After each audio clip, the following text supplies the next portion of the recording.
नमस्कार दोस्तों, एक बार फिर से आपका स्वागत है अपने चैनल पे। तो चलिए शुरू करते हैं। आज का हमारा टॉपिक है equations of motion by graphical method. Graphical method में इक्वेशंस ऑफ मोशन, पहली बात तो इक्वेशंस ऑफ मोशन होती क्या है।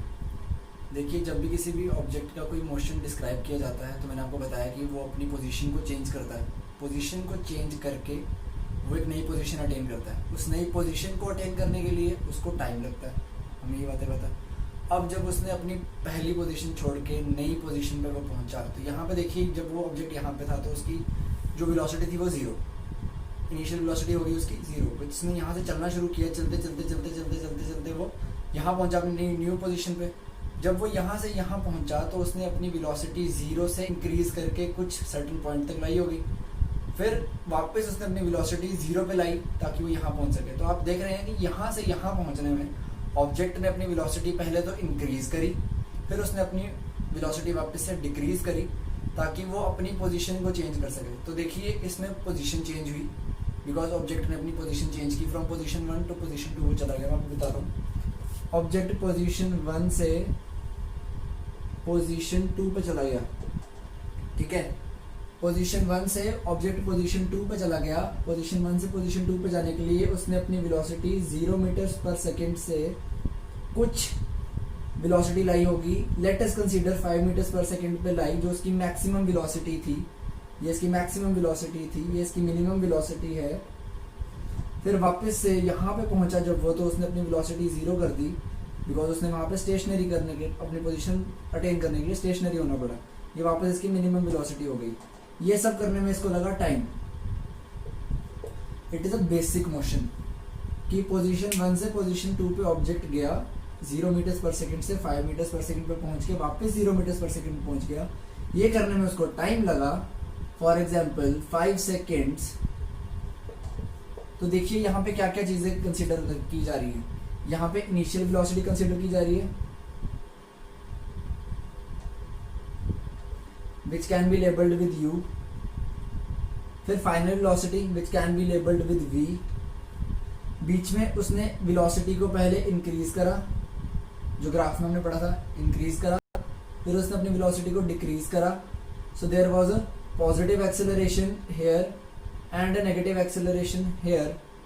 Positive a, negative a, there was a positive acceleration, negative acceleration. There was time taken which can be labeled with t,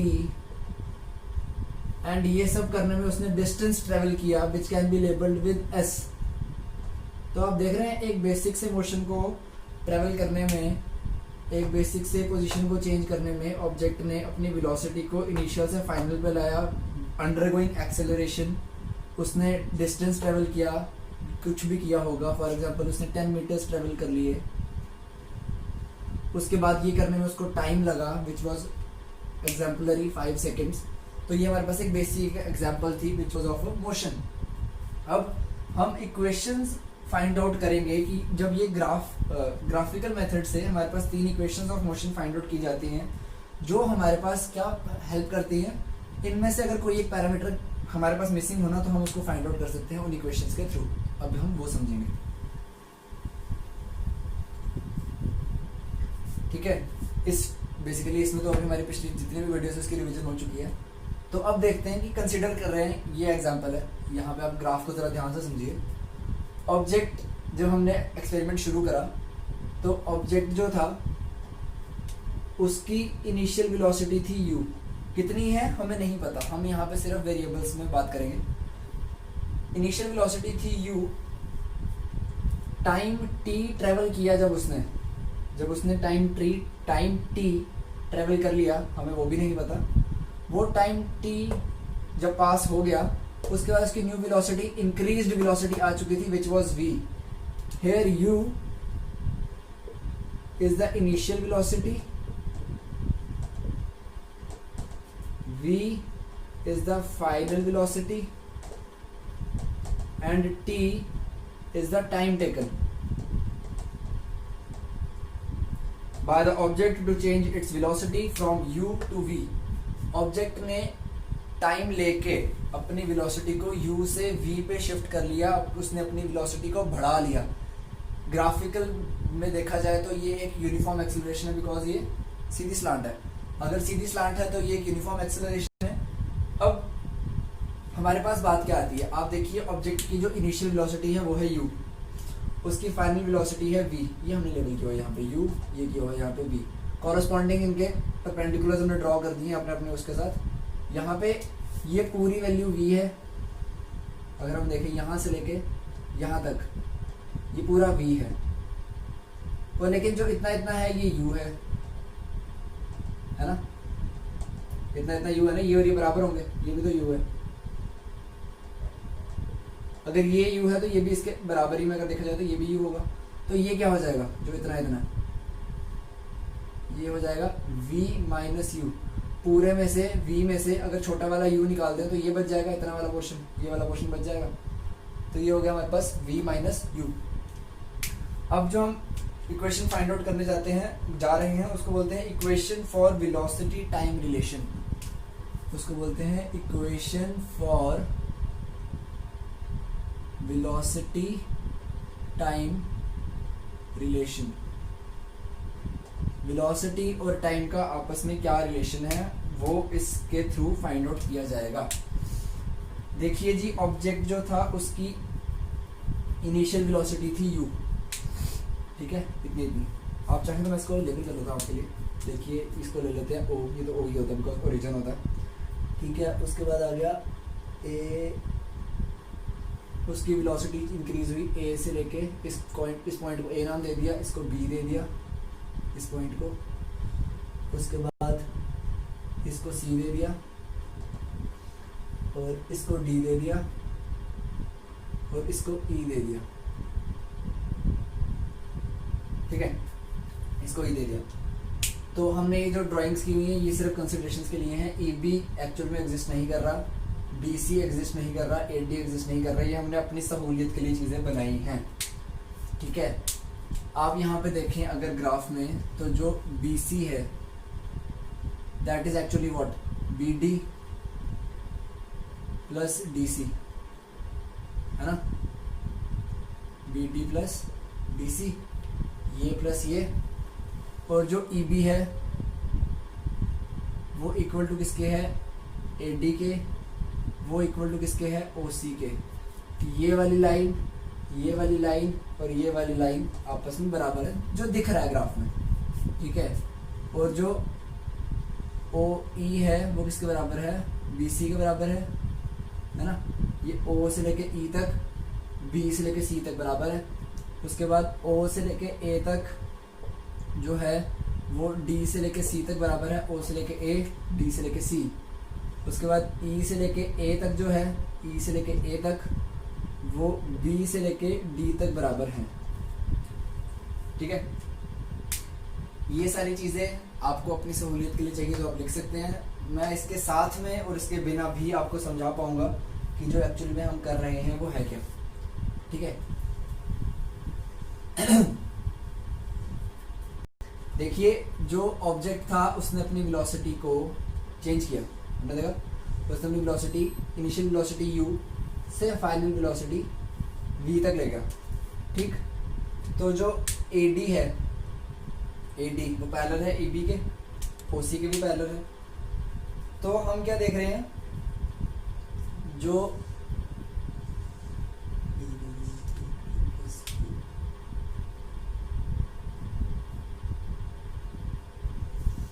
हम ये देख रहे हैं कि जो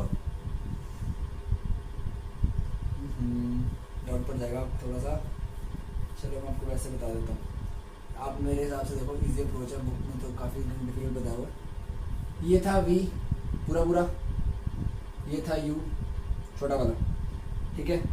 BC की वैल्यू है V और इसकी वैल्यू है U, OA की वैल्यू है U, वो हमें पता है। तो यहाँ पे अगर हम देखें, ऑब्जेक्ट ने अपना बेसिकली किया क्या, वेलोसिटी चेंज करी। तो वेलोसिटी चेंज करी, उसने अपनी वेलोसिटी कितनी कर दी, चेंज इन वेलोसिटी थी यहाँ पे, change in velocity which is acceleration, change in velocity थी which is v minus u, v ये पूरा वाला v माइनस u, ये छोटा वाला, बड़ा वाला v माइनस छोटा वाला u, ठीक ठीक है, चेंज इन वेलोसिटी थी। अब इस चेंज इन वेलोसिटी के लिए उसने टाइम भी लिया है। टाइम टेकन कितना है यहाँ पे टी, ये टाइम टेकन कितना है हमारे पास टी।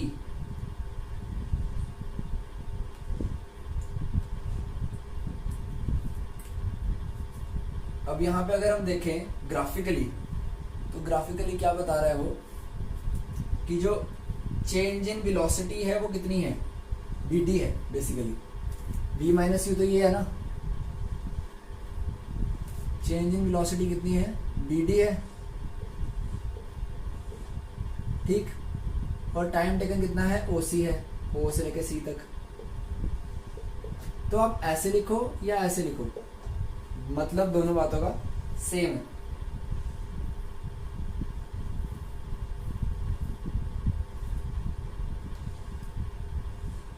अब एक्सेलरेशन जो है बेसिकली यहाँ पे वो क्या है, change in velocity v minus you bd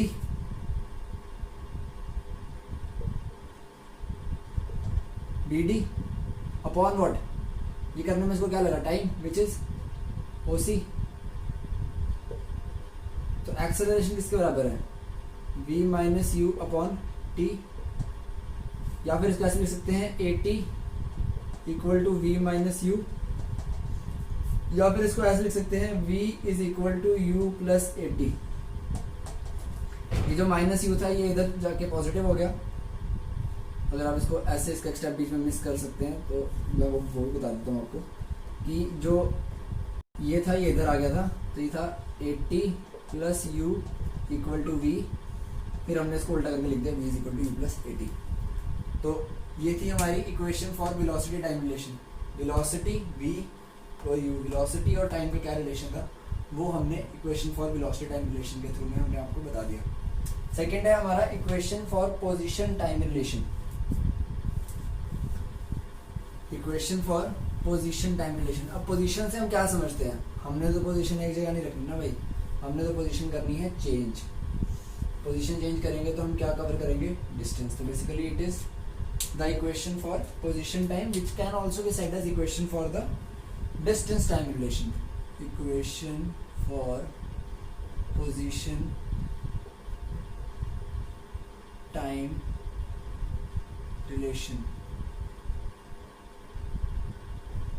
देखिए अब हमारे पास ये निकालने का सबसे आसान तरीका क्या है, हमने निकालना है द डिस्टेंस ट्रेवल्ड।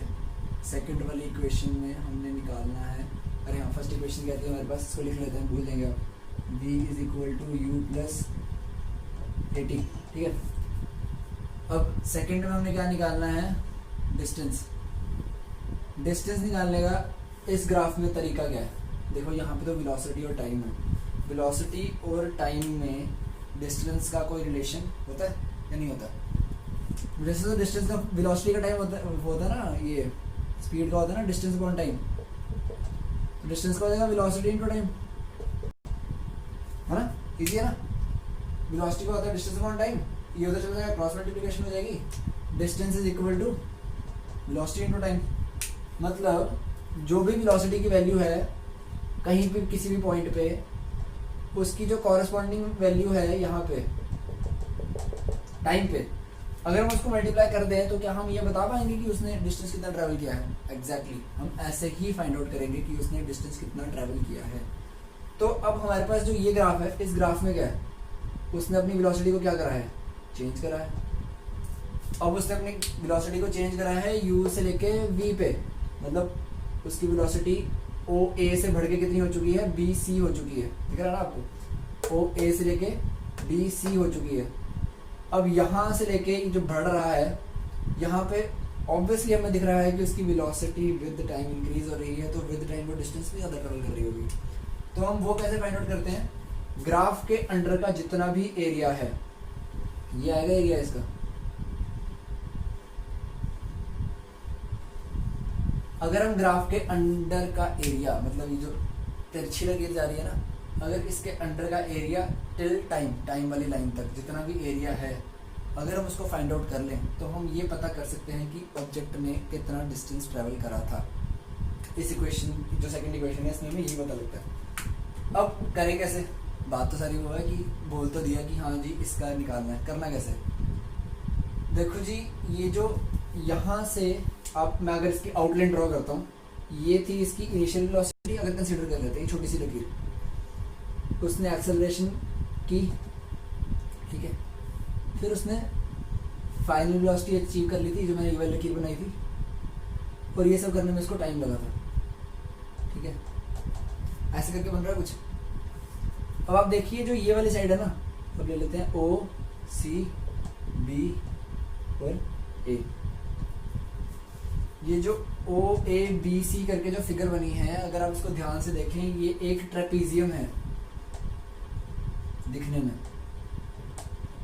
अब जिन बच्चों को ये नहीं पता ट्रेपीजियम क्या होता है, ट्रेपीजियम वो होता है जिसकी दो साइड्स पैरेलल होती हैं और दो साइड्स नॉन पैरेलल, मतलब ये और ये साइड इसकी हमें दिख रहा है कि पैरेलल है, लेकिन ये और ये साइड आपस में पैरेलल नहीं है, इसको हम बोलते हैं ट्रेपीजियम। अब ट्रेपीजियम जो है ये हमें दिख रहा है कि ये इस फिगर में बना हुआ है। अगर हम ट्रेपीजियम का एरिया निकालना है, हमने तो area of the shaded portion निकालना था ना, इसका मतलब अगर हम ट्रेपीजियम का एरिया फाइंड आउट कर लें, जो ट्रेपीजियम बना हुआ है, अगर हम इसका एरिया फाइंड आउट कर लें तो हम ये पता कर पाएंगे कि ऑब्जेक्ट ने डिस्टेंस कितना ट्रैवल किया हुआ था। देख रहे हैं क्वेश्चन कितना घूम रहा है। अब हमें पता होना चाहिए उसके लिए क्या, हमें ये पता होना चाहिए कि ट्रेपीजियम का एरिया का फॉर्मूला क्या होता है। हम इसको और सिंप्लीफाई कर देंगे। हम क्या देख रहे हैं कि अगर हम यहाँ पे ये पैरेलल लाइन जो हमने ड्रॉ की हुई थी, अगर इसको ड्रॉ कर लें, which was connected at D, which was connected at D। अब हम देखते हैं कि ये जो ट्रेपीजियम है ये दो चीजों में कट हो चुका है। ये नीचे वाला रेक्टेंगल और ऊपर वाला ट्रायंगल, देख रहे हैं आप, नीचे एक रेक्टेंगल बन चुका है जिसमें ओ ए बी सी बराबर है, ओ सी ए डी बराबर है ना, स्टार्टिंग में लिखा था। और ये जो होते हैं ये तो होते परपेंडिकुलर्स हैं, जिसकी वजह से ये एक रेक्टेंगल ऑब्वियसली बन जाएगा। तो नीचे रेक्टेंगल है, ऊपर ये 3 साइडेड फिगर है और ये तो परपेंडिकुलर होगा ही, तो ये एक राइट एंगल ट्रायंगल बन जाएगा। नीचे रेक्टेंगल, ऊपर राइट एंगल ट्रायंगल। तो अब हम ट्रेपीजियम को कैसे लिख सकते हैं? ट्रायंगल प्लस रेक्टेंगल, है ना। Trapezium equals triangle plus rectangle. तो area of O A B C which is basically a trapezium can be written as area of rectangle OADC plus area of triangle which is ODB। आप OBD नहीं लिखेंगे, आप ADB लिखेंगे, sorry O बोलने की गलती कर दी मैंने, ADB लिखेंगे because D is the point जहाँ पे वो राइट एंगल पे है। अब मेरी मैथ्स की क्लासेस शुरू होंगी उसमें मैं आपको चीज़ें बताता जाऊँगा। और D पॉइंट पे ये राइट एंगल पे है, इस वजह से D जो है वो ट्राइंगल के नाम के हमेशा सेंटर में आएगा। अग्रीड? तो अब शुरू करते हैं, ज़रा हम देखें, ज़रा हमने निकालना था एरिया ऑफ ट्रेपीजियम। ट्रेपीजियम का नाम था ओ A B C, O A B सी, वो इक्वल टू क्या हो गया था? Area of triangle A D B plus area of rectangle. Rectangle का नाम क्या है? O A D C. अब जिन बच्चों को ये नहीं पता कि रेक्टेंगल और ट्रायंगल के एरिया का फॉर्मूला क्या होता है, उनको थोड़ी सी दिक्कत होगी, बाकियों को इजी रहेगा। Area of triangle, right angle triangle ADB sorry, ADB right angle triangle 1/2 into base into height,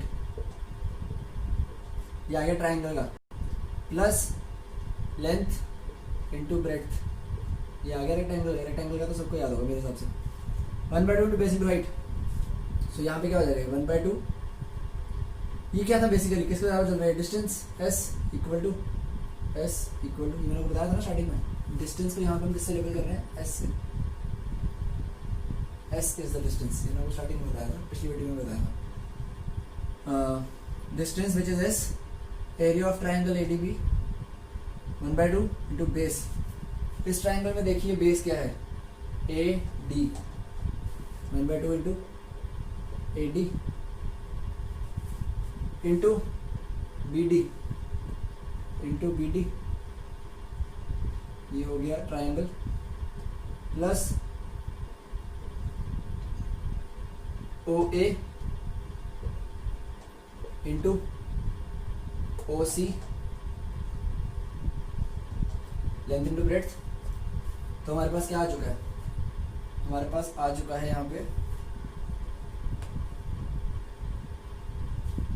हमारे पास यहाँ पे क्या आ चुका है, ट्राइंगल का एरिया प्लस रेक्टेंगल का एरिया। हमने अब करना कुछ नहीं है, एक ही स्टेप है, जहाँ जहाँ पे जो जो हमने डायमेंशन लिखी है उसकी वो वैल्यू लगा दो। ए डी की वैल्यू क्या है, ए डी, ए से लेके डी, ये भी टी है तो ये भी टी है, बराबर है ना, दिखने में बराबर है तो है भी बराबर है, उसको सब्स्टिट्यूट कर सकते हैं उससे। 1/2 ये क्या है, A D is T, 1/2 into T into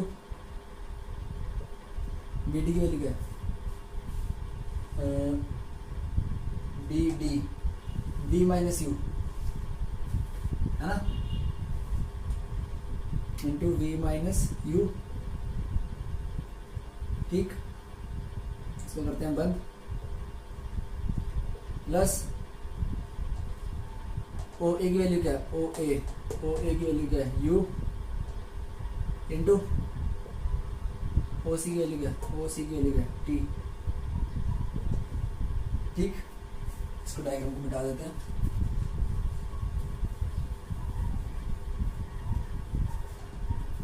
v equals you plus A T, ये पिछली इक्वेशन है। नेक्स्ट स्टेप क्या आ जाएगा, S is equal to 1/2 into T into V minus U plus you into T, ठीक है। ये इक्वेशन निकाली थी हमने, पहली equation which was v is equal to U plus A T. अगर v जो u है उसको इधर भेज दें तो ये हो जाएगा v minus U equal to A T. इसको इक्वेशन अगर 1 दे दें नंबर हम, ये आप देख रहे हैं जो v माइनस यू है ये यहाँ पे है, v माइनस यू, वो v माइनस यू, यहाँ पे v माइनस यू सेम है। देखो t की माइनस मल्टीप्लिकेशन करने से अच्छा है हम v माइनस यू को चेंज कर दें सिंपल मल्टीप्लिकेशन में, जहाँ पे 80 लिखा होगा। s किसके बराबर हो जाएगा, 1/2 into T into V minus you, v minus U किसके बराबर है, 80 के बराबर, तो सब्सटीट्यूट कर देंगे यहाँ पे v माइनस यू को 80 से, v माइनस यू की जगह 80 आ गया, ये हो गया बंद, प्लस ut आ गया, ठीक है। अब 1/2 into a into T into t, s किसके बराबर है, 1/2 into a into t plus you into t, तो एस विच इज डिस्टेंस वो किसके बराबर हो गया, ये हो गया 1/2 a t into t square plus u t, और स्टैंडर्डाइज फॉर्म में इसको लिखा जाता है s is equal to u t plus 1/2 a t का स्क्वायर। ये आ गया हमारे पास equation for position time relation, जिसमें हम एक ग्राफ के through area of trapezium find करते हैं, जिसमें हम एरिया ऑफ ट्रेपीजियम को 2 हिस्सों में बांट देते हैं, which is area of triangle, ये वाला triangle, plus area of rectangle, नीचे वाला रेक्टेंगल। ट्राइंगल का फॉर्मूला लगाया 1/2 into base into height, plus area of rectangle लगाया length into breadth, 1/2 into base की वैल्यू लगा दी हमने ए डी, और हाइट की वैल्यू लगा दी बी डी। ए डी की वैल्यू थी टी, सब्स्टिट्यूट कर दी, बी डी की वैल्यू थी वी माइनस यू, सब्स्टिट्यूट कर दी, इनकी वैल्यूज भी कॉरेस्पॉन्डिंगली सब्स्टिट्यूट कर दी, यू और टी। जो v माइनस यू आ रहा था वो फर्स्ट इक्वेशन ऑफ मोशन में हमारे पास था v is equal to U plus 80, उसमें से हमने निकाला v minus U equals 80, v minus U की वैल्यू यहाँ सब्सटीट्यूट करी है, v माइनस यू की जगह at लिख दिया, 1/2 into a into t into t which is 1/2 into at square plus ut. So s which was the distance static से जो फाइंड कर रहे हैं can be reduced as distance equals ut plus half of at square. तो इसके साथ हमारी second equation of motion जो है वो डिराइव हुई है which is, अब हम इसको अगर लिख दें यहाँ पे s equals ut plus half of at का स्क्वायर. ठीक है, अब हम करेंगे अपनी third and the last equation which is the equation for position velocity relation. ये पोजीशन टाइम रिलेशन था, अब पोजीशन और वेलोसिटी का रिलेशन निकालना है.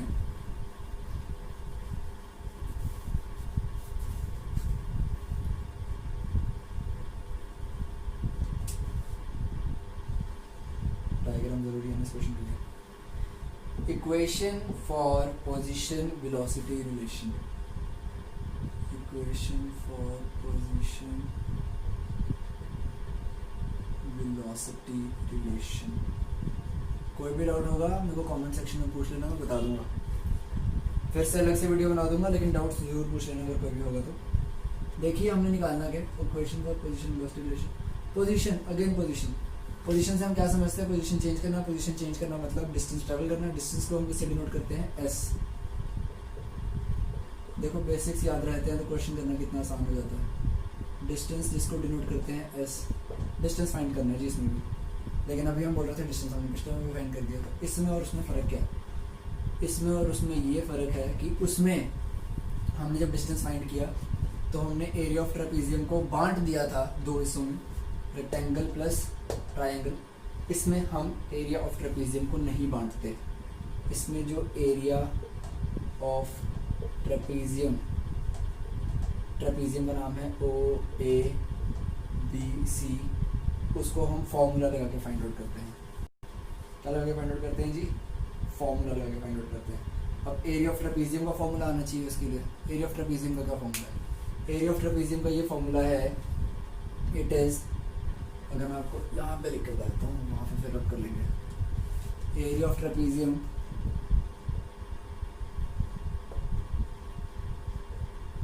OABC, बेसिकली किसी भी ट्रेपीजियम का ये फॉर्मूला होगा, 1/2 into sum of parallel sides into इस पूरे का इंटू किसके साथ, कॉरस्पॉन्डिंग हाइट.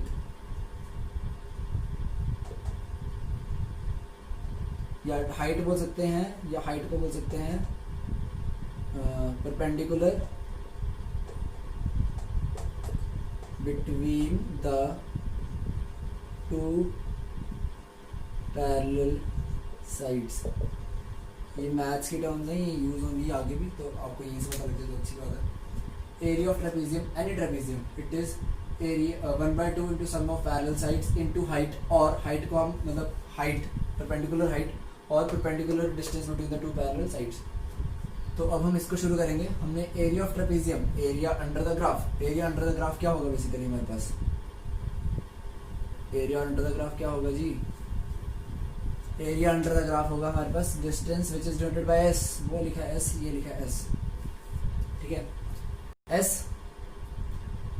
अब फॉर्मूला लगेगा 1/2 plus sum of parallel sides. Parallel side कौन सी है, ये है ना, एक ये वाली साइड पैरेलल, इसके पैरेलल है ये. ठीक है, OA प्लस BD, या पूरा नहीं, यहाँ पूरा लेना पड़ेगा, B से लेके C तक, OA प्लस BC.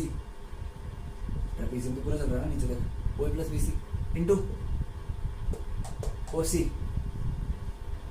बस जी इसकी वैल्यू फाइंड कर लो, आपके पास थर्ड इक्वेशन ऑफ मोशन भी आ जाएगी, आराम से आ जाएगी, बहुत इजी रहेगा. अब तो कुछ रह ही नहीं है. अगर आपको यहाँ पे निकालना है डिस्टेंस, जो निकालनी डिस्टेंस है which is 1/2 OA plus BC into OC. अब वैल्यूज लगाते जाओ, क्वेश्चन करते जाओ, काम खत्म हो जाना. S 1/2 OA की वैल्यू क्या है, OA की वैल्यू u प्लस BC की वैल्यू क्या है, अब यहां से लेके यहां तक की वैल्यू देख रहे हो, वो v है, v into OC t 1/2 u plus v into t s equals 1/2 u plus v। अब यहाँ पे हमारे पास वैसी इक्वेशन नहीं है जैसे थर्ड इक्वेशन ऑफ मोशन होनी चाहिए। थर्ड इक्वेशन ऑफ मोशन होती कैसे वैसे वो तो आपको पता नहीं है, बट मैं यहाँ बता रहा हूँ कि यहाँ पे हमें जो t है, t की वो वैल्यू नहीं चाहिए जो एक्चुअल में यहाँ पे t है, हमें t की एक सब्स्टिट्यूटेड वैल्यू चाहिए, हमें t नहीं चाहिए। अब t की वैल्यू फाइंड आउट कहाँ से करेंगे, t की वैल्यू फाइंड आउट करेंगे जी हम फिर से फर्स्ट इक्वेशन में से, इस इक्वेशन में से। जो फर्स्ट इक्वेशन थी हमने लिखी थी v minus U equal to A T, यहाँ मल्टीप्लाई हो रहा था, अगर t को इधर भेज दें तो क्या हो जाएगा, v minus you upon T sorry upon A equal to T. Agreed, multiplication में था, डिवीजन में चला गया a, t का उधर गया, तो t क्या बन गया, v माइनस यू अपॉन ए। इसको आप ले लो क्वेश्चन नंबर सेकेंड, t की वैल्यू लगा दो यहाँ पे, इस t को A T same value substitute करेंगे, v माइनस यू अपॉन ए, ठीक है जी। इसको मैं यहाँ लिख देता हूँ, t इक्वल्स यहाँ t equals v minus you upon a, ये हमने इक्वेशन में यूज करा है इसलिए मैं इसको यहाँ पे लिख देता हूँ, ठीक है। अब यहाँ पे क्या बचा, s equals 1/2 u plus v, u minus v minus you, v plus you upon a. आपने ये फॉर्मूला देखा होगा, a plus b into a minus b, ये किसके बराबर होता है, ये होता है a square minus B square के बराबर, a square minus B square के बराबर। अब यहाँ पे क्या बचा है, s equals v plus you into